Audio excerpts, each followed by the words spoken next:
Yesterday, we looked at systems of differential equations and how to write them in matrix form, and then we talked about a ton of theory for homogeneous systems. End of the notes is non-homogeneous systems. That's what we're going to talk about for the next 15 minutes.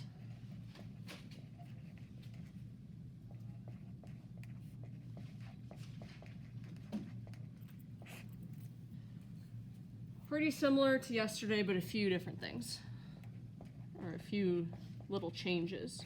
First thing I want to talk about is what the solution to a non-homogeneous system is going to look like.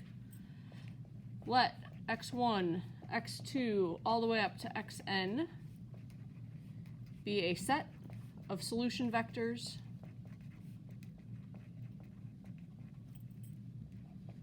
of x prime is equal to ax. Okay, so right now we have a homogeneous system and the solution vectors. We talked about yesterday, if you have a non-homogeneous equation from before, you find the complementary solution and the particular solution.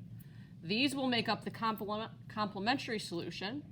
You will also then have the particular solution. That is a solution vector of the corresponding non-homogeneous system. So that is x prime is equal to ax plus f. F is what makes the system non-homogeneous. By superposition then,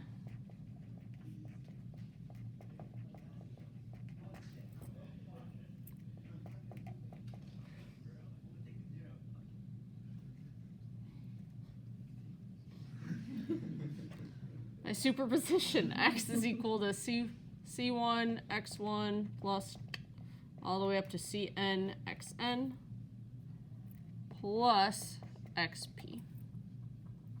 This is also a solution.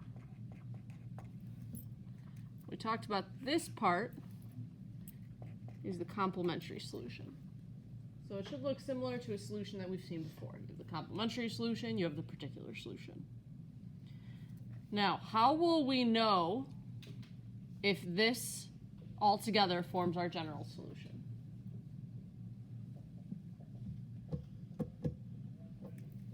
This we're not concerned about. What about this? What do we care about these solution vectors? That they are what? Okay, fundamental set, linearly independent. If that xc, which is c1 x1 plus all the way up to cn xn, if this is a solution to the homogeneous system,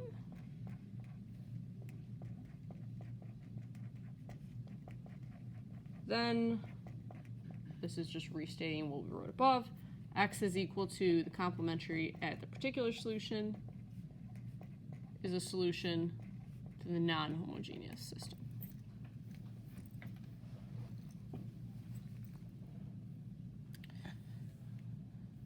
Again, for it to be the general solution, though, these are all going to have to be a fundamental set. And that's how you prove what you did before. Questions before we do an example?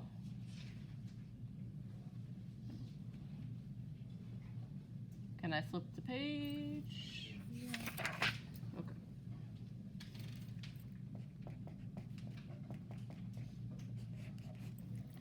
Okay, so the differential equation that we have is x prime is equal to the 2 by 2 matrix 1, 3, 5, 3x plus 12t minus 11 and then negative 3. So this is your ax and this is your f. I'm going to tell you that a particular solution is 3t minus 4 and negative 5t plus 6. We're going to do two things with this question. We are going to verify that this is in fact a particular solution. And then we are going to use the superposition principle. Okay, so first thing, if we want to verify, we're going to have to plug this into the differential equation. I'm going to start by finding AX. So that's 1, 3, 5, 3 times 3t minus 4, negative 5t plus 6. So again, row by column. So we get 3t minus 4 minus 15t plus 18. And then if I do the second row times the column, I get 15t minus 20 plus negative 15t plus 18. Top, we get negative 12t plus 14. Bottom, we get negative 2.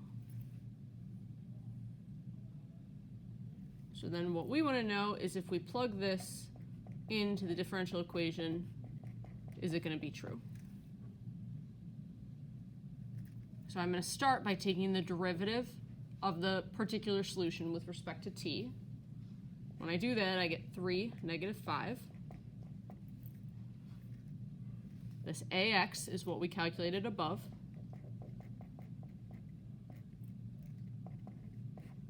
We're going to add F.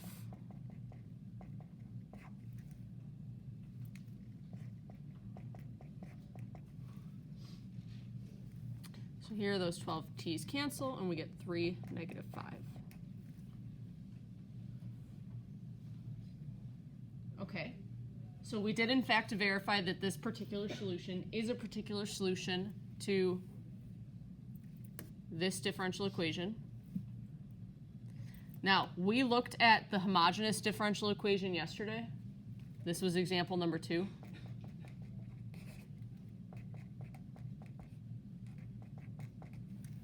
So example number 2, we looked at just the homogeneous differential equation, and I gave you 2 different solutions.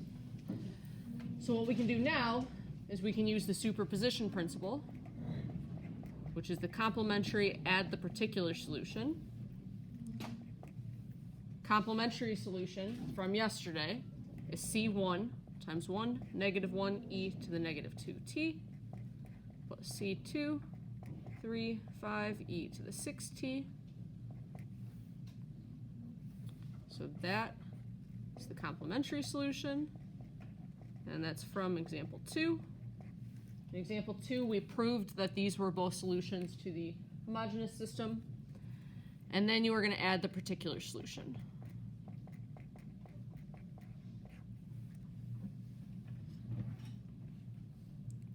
I have a few questions for us.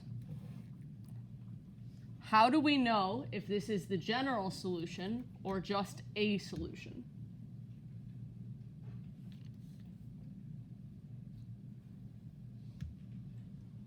How do we know if this is the general solution versus just some solution?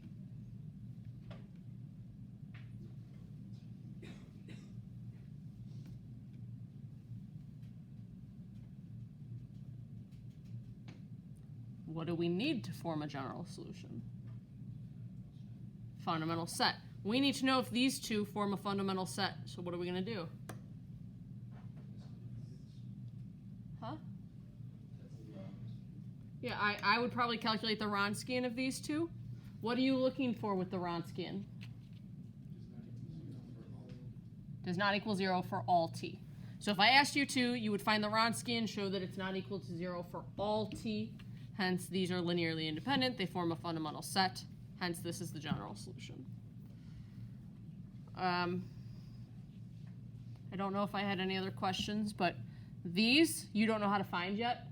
That's what we're going to be doing Friday and Monday, is you'll be learning how to find these solutions. Any questions from this set of notes?